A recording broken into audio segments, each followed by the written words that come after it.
我发现一个特有意思的事儿，在所有圈子里最容易把葡萄酒喝明白的，不是那些天天被产区说玄学的人，反倒是那帮天天在家折腾音响的发烧友。为什么？因为底层的逻辑是完全相通的。你把你那套音响玩明白了，葡萄酒这点事儿基本就通了。今天咱们不聊虚的，我就用发烧友升级音响那条路子，给你出套葡萄酒的品鉴指南。你马上就会发现，这俩事儿简直就是一个模子刻出来的。咱们先说一个最常见的场景，你想想啊，跑步健身或者挤在地铁上，戴上耳机，随便放点什么音乐，这时候你追求的是什么？是陪伴，是隔绝噪音，是给自己营造一个能喘口气的小空间。你不会去抠什么声场解析力，对吧？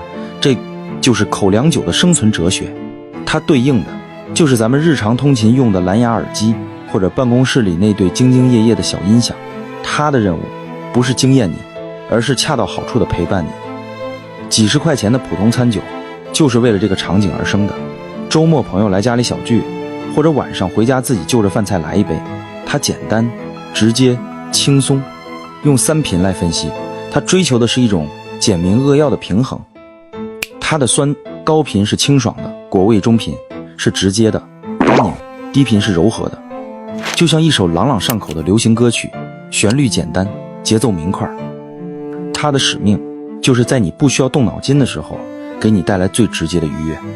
所以别再说口粮酒不行，它只是在你需要随便喝的时候，给了你最体面的答案。好，那什么时候需要升级呢？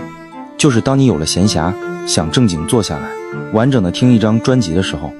你可能会打开你那对 KEF 或者丹拿的书架箱，你想听到歌手的呼吸，想分辨出贝斯和鼓的细节。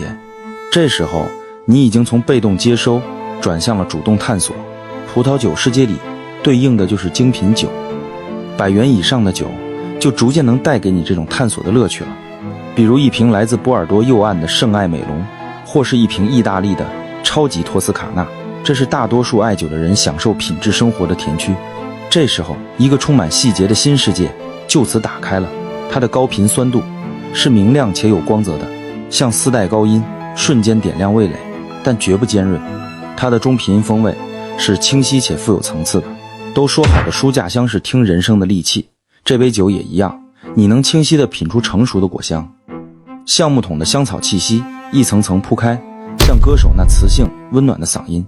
它的低频单宁是细腻坚实且有弹性的，像控制力好的功放推出来的贝斯，沉稳干净，勾勒出骨架，但绝不抢戏。在这个级别，平衡带来了享受，你投入的每一分注意力都会得到细节和层次感的回报，这就是从喝到品的乐趣所在。最后还有一种体验，它不日常，甚至一辈子可能都没有几次，那就是你去到音乐厅，去听一场交响乐的现场。这时候你追求的已经不是单纯的好听了，而是一种沉浸式的无法被复刻的现场感。这对应的就是那些传说中的名庄大酒，比如拉菲，比如罗曼尼康帝。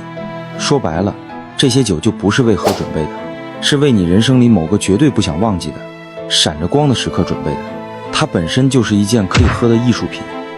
所以到了这一层，咱们聊的也不是音响了，而是像 BW 鹦鹉螺这种你觉得应该摆在博物馆里的艺术品。这时候咱就得换一套嗑了，得用更高级的概念来描述这种体验。第一个是声场。喝一杯拉菲，就像坐在音乐厅前排或是顶级听音室的皇帝位，你感受到的是一个宏大、立体、深邃的风味结构，它有空间感。第二个是解析力，它能让你在极其复杂的香气中精准地分辨出每一个细微的风味，雪松、石墨、紫罗兰、毫发碧线。第三个是空气感，就像音乐会结束仍在空气中回荡的泛音。顶级名庄酒那悠长到夸张的余韵，就是这种感觉，这就是终极的体验。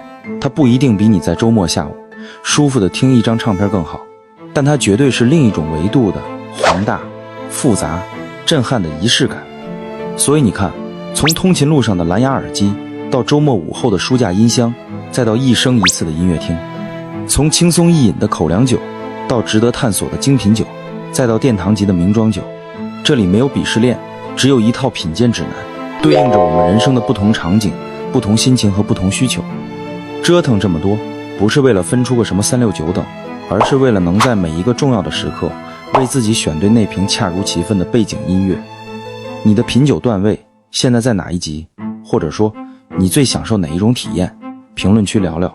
我是老郭，希望我们都能在自己的能力范围内喝得开心，玩得体面。